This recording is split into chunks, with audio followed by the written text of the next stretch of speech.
Buenas noches, hermanos, es un gusto saludarles a cada uno de ustedes. Es una bendición llegar por este medio a donde ustedes se encuentren, en sus hogares, si se encuentran todavía en el trabajo o en el camino hacia su hogar. Es una bendición poder llegar a ustedes y poder juntos estudiar la palabra del Señor. Bienvenidos. Vamos a orar y vamos a pedir la dirección del Señor para esta noche. Oremos. Padre, gracias por tu presencia. Gracias, Señor, por tu fidelidad, por tu misericordia y por tu bondad, porque la podemos disfrutar día con día. Gracias por las actividades que nos has permitido realizar y porque podemos tomar este tiempo para meditar, estudiar tu palabra. Señor, te pedimos que nos dirijas en esta hermosa noche, que nos ayudes, Señor, a comprender y atesorar tu palabra. Dirígenos, ayúdanos. Todo te lo pedimos en el nombre tuyo, Jesús. Amén y amén. Bienvenidos nuevamente, hermanos. Es un privilegio que nos puedan acompañar. Vamos a seguir con el estudio del libro de Romanos. Así que por favor, quiero que me puedan acompañar al capítulo 9. Capítulo 9 del libro de Romanos. Y vamos a leer del versículo 6 al 13. Versículo 6 al 13. La palabra de Dios dice: no que la palabra de Dios haya fallado, porque no todos los que descienden de Israel son israelitas, ni por ser descendientes de Abraham son todos hijos, sino en Isaac te será llamada descendencia. Esto es, no los que son hijos según la carne son los hijos de Dios, sino que los que son hijos según la promesa son contados como descendientes. Aquí en el versículo 8 hay que tomar en cuenta, hermanos, que se habla de los hijos según la carne, pero también los hijos según la promesa. Sigo leyendo, versículo 9. Porque la palabra de la promesa es esta: por este tiempo vendré y Sara tendrá un hijo. Y no solo esto, sino también cuando Rebeca concibió de uno, de Isaac nuestro padre, pues no habían aún nacido, ni habían hecho aún ni bien ni mal, para que el propósito de Dios conforme a la elección permaneciese no por las obras, sino por el que llama. Se le dijo: el mayor servirá al menor, como está escrito: a Jacob amé, mas a Esaú aborrecí. Hoy he titulado el mensaje: no todos los que descienden de Israel son Israel. Y vamos a meditar sobre estos pasajes que son desafiantes.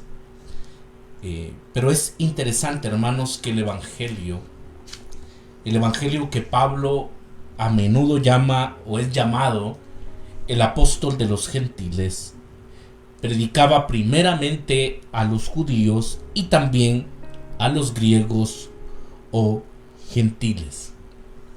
Pero el apóstol Pablo descubrió que muchos de sus compatriotas judíos, al igual que él mismo en su momento, rechazaban la buena noticia de la obra salvadora de Dios en Jesús, el Mesías judío.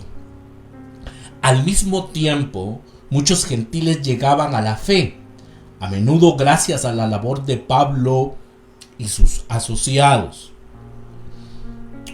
¿Por qué los judíos no han reconocido al rey que tantas veces fue prometido y que tanto esperaban? Ya lo hemos visto, hermanos, del versículo 1 al versículo 5, aquí del capítulo 9, que Pablo tiene temas teológicos. Pablo está reflexionando. Él dice que inclusive que él fuera anatema, ¿no? Para que el pueblo realmente, el pueblo judío, pudiese reconocer el evangelio. Y creo que Pablo está reflexionando en estos textos el desafío, ¿no? Porque al igual que él un día rechazó el evangelio, ahora se da cuenta que también el pueblo judío rechaza este evangelio, este mensaje. Y la pregunta es entonces, ¿por qué los judíos no han recibido al rey que tantas veces fue prometido y que tanto esperaban? Lo primero que Pablo hace es descartar una respuesta. Y el versículo 6, hermanos, lo deja claro. No que la palabra de Dios haya fallado. Pablo deja claro esto, ¿no? Y él dice, la palabra de Dios no es que haya fallado. Por eso lo decía al inicio. Pablo creo que está en una reflexión teológica, ¿no? Él está reflexionando y decir, bueno, el pueblo estaba esperando, el pueblo judío estaba esperando tanto al Salvador. El Salvador ha venido, muerto, ha resucitado, pero ahora el pueblo rechaza el evangelio. Y cualquiera podría decir, bueno, entonces la palabra de Dios falló. Pero el apóstol Pablo lo deja muy claro. No porque la palabra de Dios haya fallado. La palabra de Dios no ha fallado. Dios le había dado a Israel estas promesas y pactos por medio de los patriarcas y por medio también de los profetas. Por ejemplo, Dios le dijo a Abraham que bendeciría a sus descendientes. Génesis capítulo 12 del versículo 1 al 3, ¿no? Dios le da esta promesa a Abraham y le dice entonces que bendeciría a sus descendientes. Pero Pablo hace una distinción muy importante y radical. El versículo 6, hermanos, el texto bíblico dice, porque no todos los que descienden de Israel son israelitas. ¿Cómo así, Pablo? ¿No? ¿Cómo está aquí el asunto? Porque él dice, no todos los que descienden de Israel son israelitas. En otras palabras, él está diciendo, tenemos que definir, creo yo que esto es lo que se está diciendo, es que se tiene que definir correctamente a Israel. ¿Qué entendemos entonces por Israel? Algunos de los que descienden físicamente de Abraham, Isaac y Jacob no son parte del verdadero Israel. Y otros que no descienden físicamente de ellos sí lo son. Pablo ya lo ha dicho, por ejemplo, en el capítulo 4, versículos 11 al 12. Vamos al capítulo 4, hermanos, siempre del libro de Romanos. Capítulo 4, versículos 11 y 12. Y recibió la circuncisión como señal, como sello de la justicia de la fe que tuvo estando aún incircunciso, para que fuese padre de todos los creyentes no circuncidados. Ojo a esto, no circuncidados, a fin de que también a ellos la fe les sea contada por justicia. Y padre de la circuncisión, para los que no solamente son de la circuncisión, sino que también siguen las pisadas de la fe que tuvo nuestro padre Abraham antes de ser circuncidados. Versículo 16. Por lo tanto, es por fe.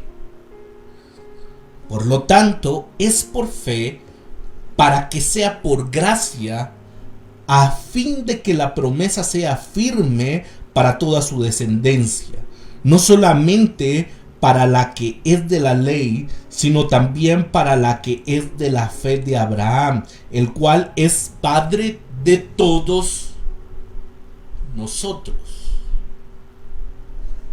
Es interesante, hermanos, poder observar esto y tratarlo de entender.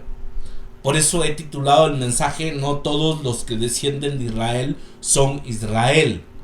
Hay que entender aquí en el capítulo 9 y versículo 6 a qué se está refiriendo entonces el apóstol Pablo con Israel. Después, para probar su punto, da dos ejemplos del Antiguo Testamento. Los llama a estudiar cuidadosamente las promesas de Dios. Dios le prometió a Abraham que sus descendientes, su pueblo, serían benditos. Pero es interesante porque Abraham, hermanos, tuvo dos hijos, Isaac e Ismael. Y le dijo que su descendencia se establecerá por medio de Isaac. Entonces es interesante, ¿no?, cómo el énfasis aquí cae en Isaac. Dios aceptó solo a uno de los hijos de Abraham. Ismael fue un descendiente físico de Abraham, pero no un descendiente espiritual. Y creo, hermanos, que esto va de la mano con el libro de Gálatas, ¿no?, donde Pablo también explica que ahora nosotros que hemos creído en Cristo también somos nuestro padre es Abraham. Y creo yo que esto es importante de entenderlo. Es cierto que Ismael fue un descendiente físico de Abraham, pero no un descendiente espiritual. De este modo, dice Pablo, solo Isaac era un hijo de la promesa. El versículo 8 dice el texto: esto es, no los que son hijos según la carne son los hijos de Dios, sino los que son hijos según la promesa son contados como descendientes. Por eso al inicio de nuestra lectura decía que que nos detuviéramos y que observáramos a los hijos según la carne y a los hijos según la promesa. Solo él nació de Sara, solo él heredaría las bendiciones de Dios. En este caso me estoy refiriendo a Isaac. Luego Pablo vuelve a mostrar este principio con los hijos mellizos de Isaac y su esposa Rebeca.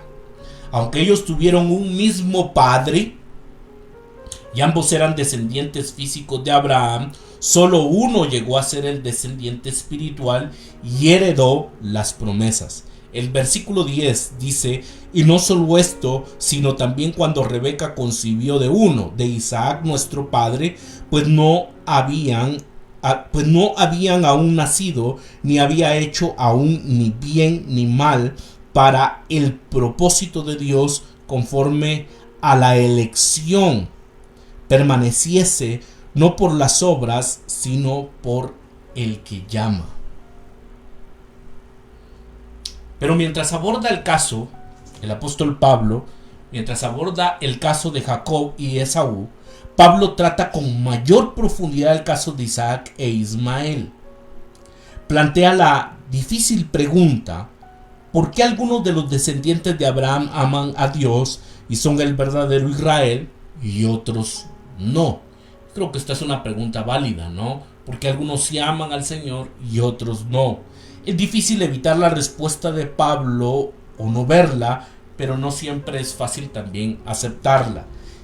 En primer lugar, hermanos, la decisión que Dios tomó de bendecir a Jacob y no a Esaú se hizo desde antes de su nacimiento, antes de que los mellizos nacieran. El versículo 11 dice: pues no habían aún nacido, ni habían hecho aún ni bien ni mal, para que el propósito de Dios conforme a la elección permaneciese, no por las obras, sino por el que llama. Ahora, creo yo, hermanos, que esto es importante que lo podamos tratar de entender, de comprender.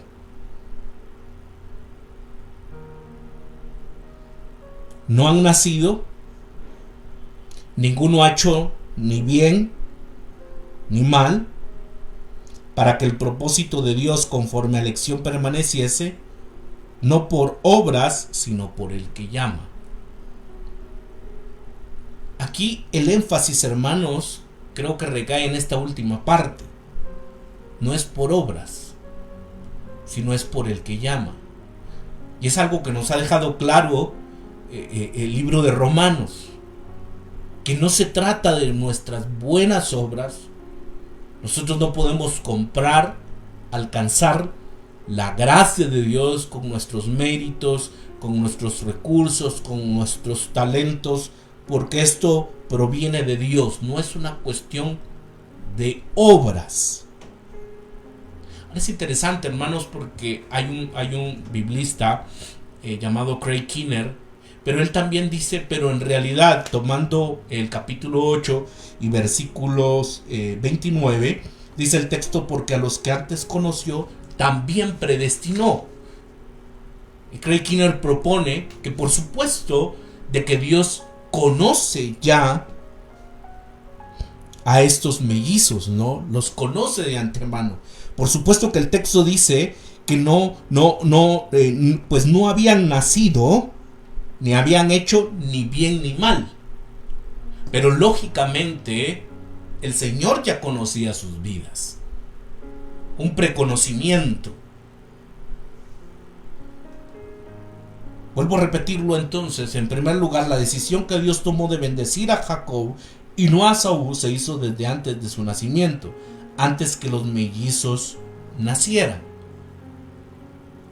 Lo segundo es que esa decisión no la tomó basándose en lo que él sabía acerca de cómo resultarían los dos muchachos. La decisión se tomó antes de que los mellizos hicieran algo bueno o algo malo. Y eso es lo que dice el texto, ¿no? Que ni siquiera ni habían hecho ni aún ni bien ni mal. Otra vez, hermanos, creo yo que lo que el texto y la palabra del Señor nos está enseñando es que no es una cuestión de obras. No es porque uno hizo bien o el otro hizo mal, es de que Dios lo ha elegido. No es una cuestión de obras. En tercer lugar, y considerando los primeros dos aspectos de la respuesta, la única diferencia entre Esaú y Jacob fue el propósito de la elección divina.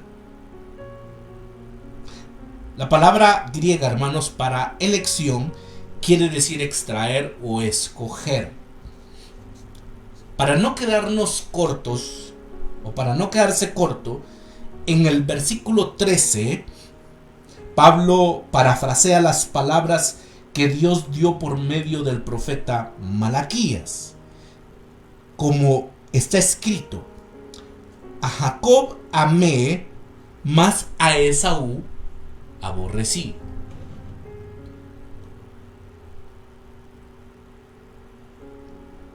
Esto puede ser complejo, ¿no? Y uno puede decir, ¿cómo es posible de que Dios entonces amó a Jacob y a Saúl lo aborreció? Puede ser complicado. En primer lugar, hermanos, aquí se está citando al profeta Malaquías. Quiero que me acompañe al libro del profeta, al libro de Malaquías, al capítulo 1. Capítulo 1. Y vamos a leer del versículo 1 al 2. Profecía de la palabra de Jehová contra Israel por medio de Malaquías.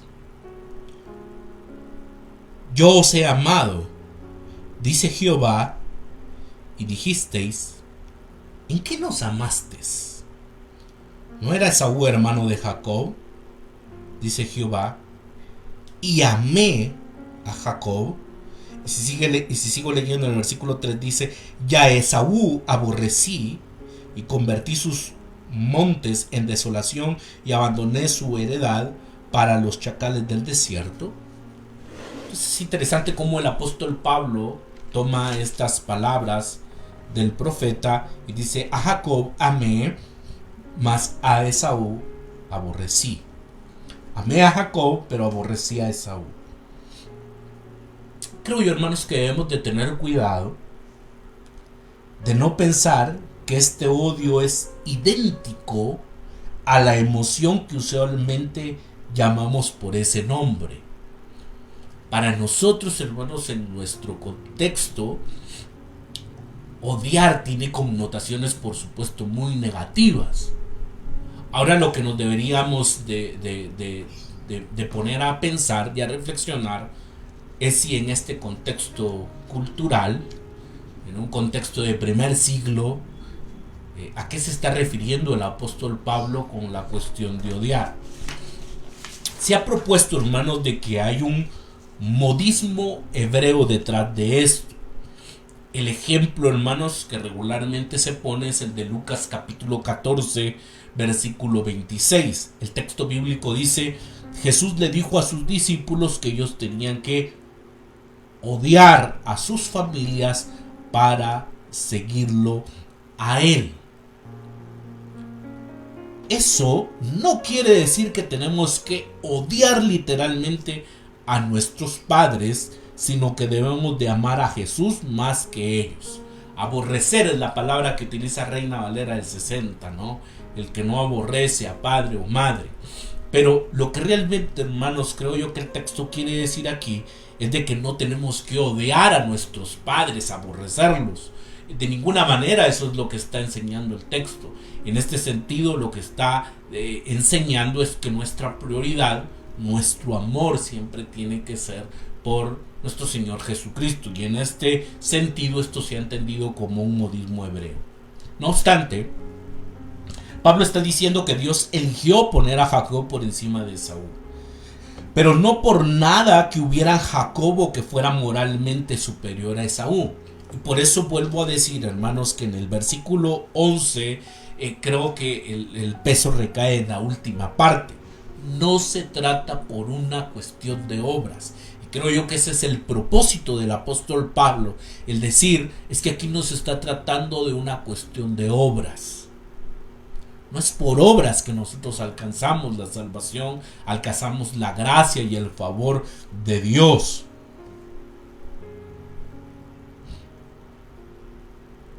La única razón por la cual Jacob recibió la promesa se debió a la elección misericordiosa de Dios.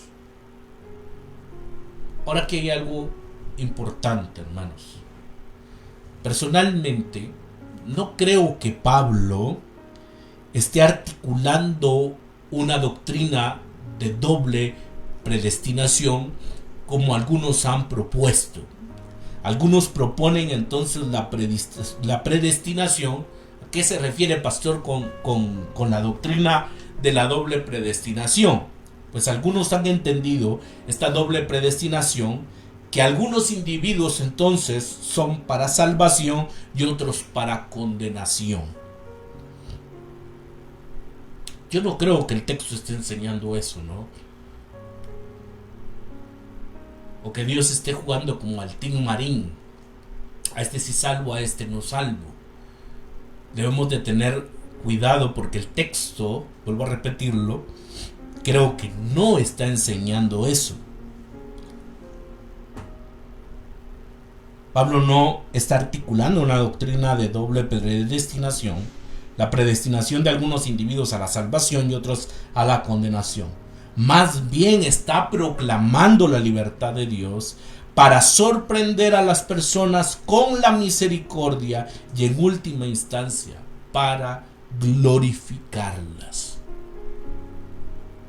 Entendiendo, hermanos, que no es por nuestras buenas obras, sino que es solo por la mera gracia del Señor. Que inclusive, hermanos, nosotros como gentiles, ¿no? El pueblo de Israel creía, malentendió, que la salvación tampoco no era ni para los griegos ni para los gentiles.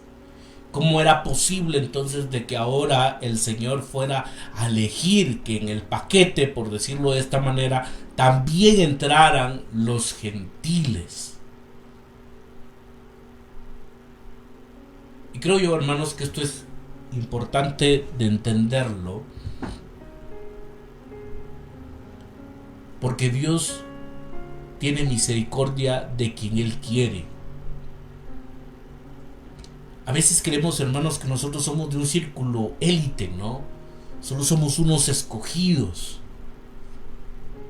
Pero, hermanos, el Señor puede salvar y rescatar y hacer cosas poderosas con aquella persona que está descarriada, con aquella persona que está alejada, con aquella persona que ni siquiera nos podemos imaginar, ¿no? Y decir, pero ¿cómo Dios va a utilizar a esta persona? Por eso, hermanos, vuelvo a decirlo, que la cuestión aquí, el propósito, creo yo, de Pablo es ese. Dios puede elegir a quien Él quiera y hacer cosas grandes y maravillosas. Los seres humanos no tienen derecho a desafiar esta prerrogativa divina, porque la misma libertad permite a Dios tener misericordia de los inmerecidos e injustos, ya sea judíos o gentiles. Este es el significado de la gracia para Pablo. Por eso vuelvo a repetirlo, mis amados hermanos. Yo no creo que el apóstol Pablo aquí esté enseñando entonces que ha sido un grupo, o que Dios ha escogido a un grupo entonces para que se salven y a otros para condenación. Pablo no está enseñando eso, sino lo que Pablo está observando es que Dios tiene misericordia de los inmerecidos y de los injustos. Y esos éramos nosotros, los que no merecíamos su gracia, los que éramos injustos, los que estábamos sumergidos en el pecado, pero el Señor nos alcanza. Lamentablemente, hermanos, nosotros muchas veces creemos que el Señor nos alcanzó por ser especiales, ¿no? O por pertenecer a una élite, y uno dice, bueno, pero el Señor, ¿cómo va a rescatar a esta persona? Hermanos, esto es lo que quiere dejar, creo yo, establecido el apóstol Pablo, que Dios tiene misericordia de aquellos inmerecidos, de los injustos, ya sean judíos, sean gentiles. Este es el significado de la gracia para Pablo. Creo que esta enseñanza probablemente es fácil de entenderla, pero difícil de aceptarla. Por siglos la respuesta de Pablo le ha dado problemas a la gente. Es por esta razón que muchas veces se brincan, ¿no? Del capítulo 9 al capítulo 11 del libro de Romanos, porque por supuesto que presenta desafíos.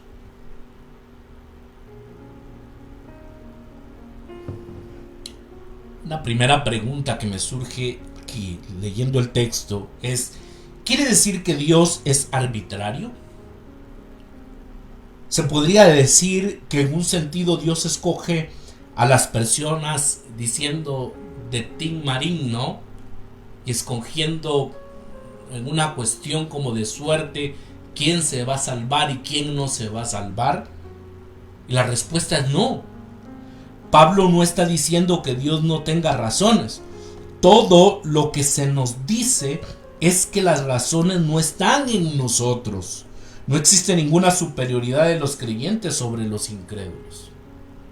Vuelvo a repetir esta última parte, hermanos, porque yo creo que es importante que lo entendamos. No existe ninguna superioridad de los creyentes sobre los incrédulos.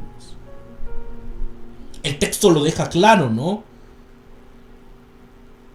En el versículo 11, pues no habían aún nacido, ni habían hecho aún ni bien ni mal, para que el propósito de Dios conforme a la elección permaneciese, no por las obras, sino por el que llama.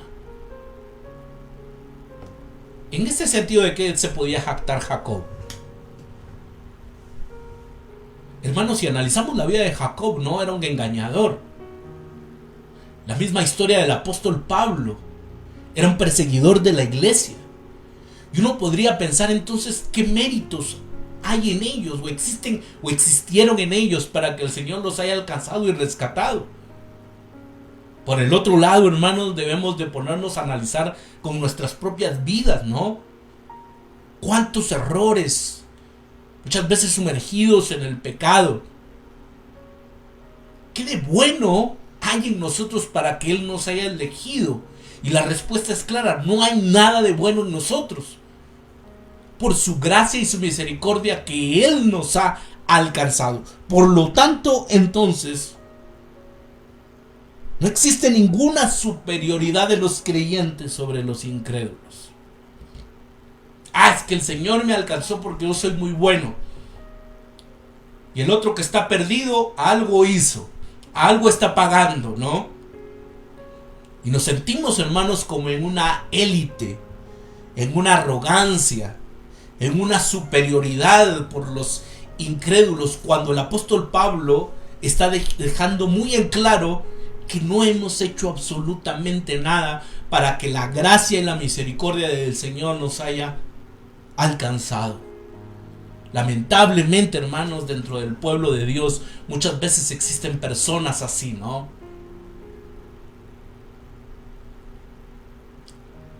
Yo soy mejor porque el Señor me alcanzó, el Señor me rescató. Ahora los incrédulos están en una categoría más baja. Por algo el Señor no los ha alcanzado. Algo hicieron. Y muchas veces caemos en esa arrogancia espiritual. La segunda pregunta que me surge es ¿por qué tenemos que insistir en la doctrina de la elección? Nos produce problemas, ¿no? Es demasiado problemática. Y la respuesta es sí. La elección ocasiona muchas dificultades. Sin la elección comprometes la enseñanza fundamental de la Biblia de que somos salvos solo por gracia, no por nuestras obras. Y creo yo que es importante. Nosotros somos salvos entonces por su gracia, no por nuestras obras. Y es un tema que lo debemos de abordar porque la Biblia lo habla, porque es un tema bíblico. Y creo yo que eso es importante.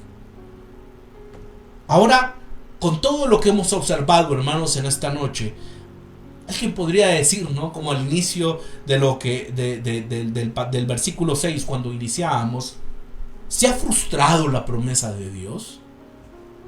Podríamos preguntarnos esto. ¿Se ha frustrado la promesa de Dios?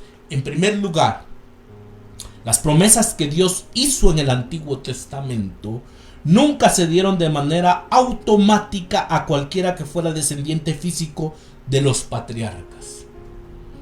Ojo a esto, mis amados hermanos. Y vuelvo a repetirlo. Las promesas que Dios hizo en el Antiguo Testamento nunca se dieron de manera automática a cualquiera que fuera un descendiente físico de los patriarcas. Porque esto queda claro, ¿no? En el sentido entonces de Ismael. De Ismael simplemente por ser un descendiente de Abraham, entonces él quedaría automáticamente salvo, podríamos decirlo. Pablo establece que no por pertenecer de una manera étnica al pueblo, ellos ya son salvos. Se necesitaba tener una fe espiritual para heredar las promesas hechas a Israel. Se necesitaba de fe. Por eso el versículo 8 es importante cuando habla de los hijos según la carne y los hijos según la promesa. En segundo lugar, él afirma que la fe espiritual que hereda las promesas es, a fin de cuentas, un acto de la elección de Dios. Dios ha escogido a todo el Israel étnico. Dios no ha escogido a todo el Israel étnico. Y por consiguiente, no todo el Israel étnico ha creído.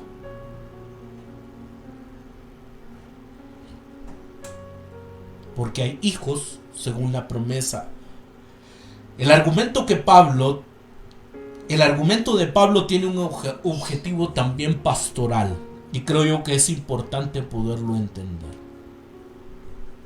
Lo primero es evitar el orgullo.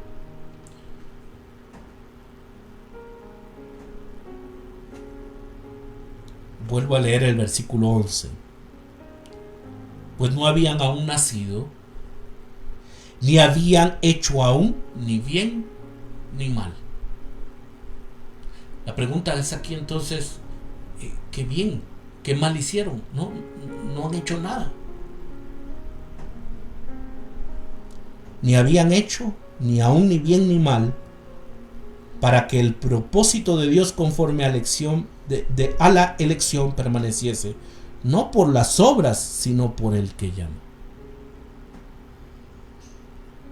Nosotros no podemos estar orgullosos, hermanos. No podemos permitir que la arrogancia esté en nuestros corazones. Sentirnos parte de una élite, ¿no?, espiritual. Es que, ¿qué tan bueno soy yo? O alguien podría decir, bueno, es que algo bueno tuve que haber hecho y por eso es de que el Señor me alcanzó. O pensar, bueno, Dios no ha escogido a estas personas porque son demasiado malas. Y por eso es de que Dios no las ha escogido, Dios no las ha rescatado.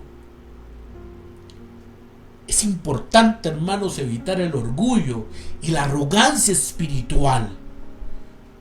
Porque en nosotros no hay pero ni un mérito. No le podemos quitar al Señor Jesús ni una pizca de su gloria. Entender, hermanos, que en nosotros no había nada bueno. Lo segundo, importante, es engendrar la unidad y el respeto mutuo. Lamentablemente la iglesia de Jesucristo, hermanos, muchas veces está desunida. No hay unión, no hay respeto mutuo.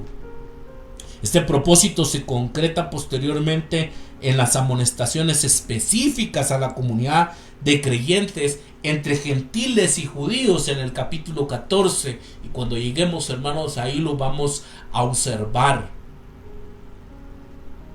Los judíos no podían tener una actitud entonces arrogante, pero tampoco los gentiles, ¿no? Es decir, bueno, ya el Señor desechó totalmente al pueblo de Israel y ahora nosotros somos la última Coca-Cola. De ninguna manera, mis queridos hermanos. Espero que nosotros podamos luchar por la unidad, por el respeto mutuo. Pero cuando viene muchas veces la arrogancia, hermanos, cuando viene muchas veces el orgullo, lo que produce son divisiones. El sentirme mejor que los otros.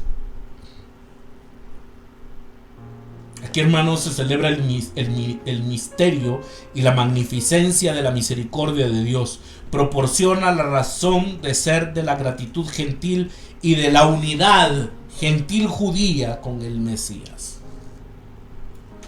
Y con esto concluyo en esta hermosa noche. El Señor, como Dios, es libre de mostrar misericordia o no a cualquiera y a todos. El versículo 18, estamos en el capítulo 9 de Romanos, versículo 18 dice, de manera que de quien quiere tiene misericordia, y al que quiere endurecer, endurece. El Señor tiene misericordia de quien Él quiere. Hermanos, nosotros con nuestra visión a veces tan corta, ¿no? No, Dios no va a escoger a esta persona, demasiado pecadora. ¿Cómo el Señor va a rescatar a este? ¿Cómo el Señor va a rescatar a ella, perdón? El Señor, como Dios, es libre de mostrar su misericordia o no a cualquiera y también a todos. Pero el punto principal de Pablo es que Dios es de hecho el Dios misericordioso, y esto es algo que también hay que resaltarlo. Dios es un Dios misericordioso. El versículo 16 dice: así que no depende del que quiere ni del que corre, sino de Dios que tiene misericordia. Dios, hermanos, es un Dios misericordioso. Y que Él te quiere alcanzar a ti. Tú que te has alejado del Señor. Tú que no has decidido a seguirle. Recuerda que Él es un Dios misericordioso. Que Él te está llamando, ¿no? Para que vengas, para que aceptes esa invitación de poderle seguir a Él. Porque Él es un Dios misericordioso. Este Dios ha estado y está en el negocio de la misericordia, inesperada, inmerecida, que expandirá el culto a Dios en toda la tierra. El versículo 17 dice la escritura: porque la escritura dice a Faraón: para esto mismo te he levantado, para mostrar en ti mi poder. Escucha esta última frase que es importante: y para que mi nombre sea anunciado por toda la tierra. El propósito de Dios, hermanos, es que su nombre sea anunciado por toda la tierra.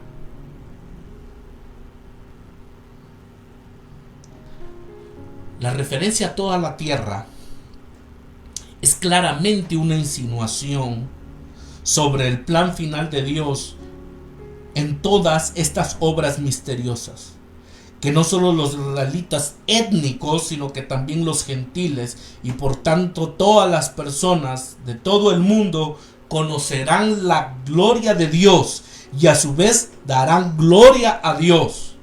Pero aquí hay una pista más, hermanos, y hay algo interesante. Esto quiere decir que los mensajeros vayan por toda la tierra.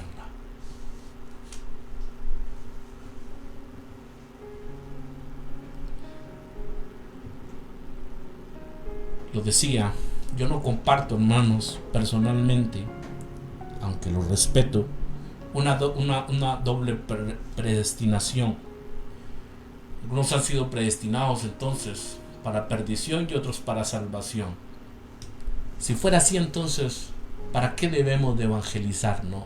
¿Para qué debemos de proclamar el evangelio de Jesucristo? Su nombre tiene que ser anunciado, como dice el versículo 17, tiene que ser anunciado por toda la tierra. Y para eso, mis amados hermanos, se necesitan mensajeros que vayan por toda la tierra. El capítulo 10 del versículo 14 al 18 dice el texto: ¿cómo pues invocarán aquel en el cual no han creído? ¿Y cómo creerán en aquel de quien no han oído? ¿Y cómo oirán sin haber quien les predique? ¿Y cómo predicarán si no fueren enviados? Como está escrito: cuán hermosos son los pies de los que anuncian la paz, de los que anuncian las buenas nuevas. Mas no todos obedecieron el evangelio. Que creo que también hay una decisión que tiene que tomar el ser humano, de obedecer el evangelio, de rechazar el evangelio. Pues Isaías dice: Señor, ¿quién ha creído a nuestro anuncio? Así que la fe es por el oír y el oír por la palabra de Dios. Pero hermanos, ¿para qué se va a hacer todo esto si hay un grupo elegido para salvación? Necesitamos proclamar el evangelio. Versículo 18: pero digo, ¿no han oído? Antes bien, por toda la tierra han salido la voz de ellos, y hasta los fines de la tierra sus palabras. Que el Señor nos ayude, hermanos, a seguir proclamando el evangelio.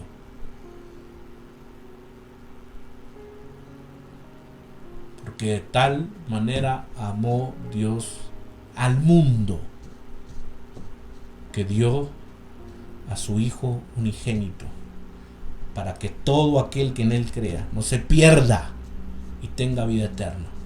Esa es la voluntad del Señor para la humanidad. Oremos. Padre, gracias porque hemos entendido, Señor, que no es por nuestros méritos, que no es por nuestra capacidad, que no es por nuestros talentos que nos has elegido, es por tu gracia, es por tu gracia. Te pedimos perdón, Señor, si en algún momento hemos actuado de maneras arrogantes, sintiéndonos mejores que otros. Señor, ten misericordia de nosotros. Muchas veces es fácil señalar, condenar y sentirnos mejores por aquellos que tal vez no conocen tu evangelio, por aquellos que se han alejado. Y hemos pensado que si nosotros hemos permanecido es porque somos buenos. Señor, es solo por tu gracia, por tu misericordia. Ayúdanos, Señor, a trabajar en unidad. Te lo rogamos. Señor, guárdanos en este resto de semana. Guárdanos y protégenos. Bendícenos en todas nuestras actividades. Guárdanos de la mano del impío, de la mano del enemigo. Guárdanos en nuestra salida, en nuestra entrada, que podamos finalizar esta semana con tu bendición. Señor, nuestros proyectos, nuestros planes los dejamos en tus manos. Gracias, Señor, porque eres bueno y maravilloso. Guarda a mis hermanos y protégeles, Señor. Todo te lo pedimos en el nombre tuyo, Jesús. Amén y amén. Gracias, mis queridos hermanos, por acompañarnos en esta noche. Es una bendición que juntos podamos estudiar la palabra del Señor. Por favor, síganos en nuestras redes sociales. En Facebook nos encuentra como Ministerio Renacer. En Instagram nos encuentra también como Ministerio Renacer Guatemala. Y en YouTube nos encuentra como Ministerio Renacer Guatemala. Comente nuestros videos, compártalos. Active la campanita para que les lleguen las notificaciones, suscríbase, dele like. De esta manera nos ayuda bastante. También están cordialmente invitados a nuestro servicio presencial. Damos inicio a las 9:30 de la mañana este domingo. Será una bendición que nos puedan acompañar, que juntos adoremos el nombre de nuestro buen Dios y sigamos meditando y estudiando en la palabra del Señor. Mis queridos hermanos, que tengan una feliz noche, que el Señor les bendiga y les guarde.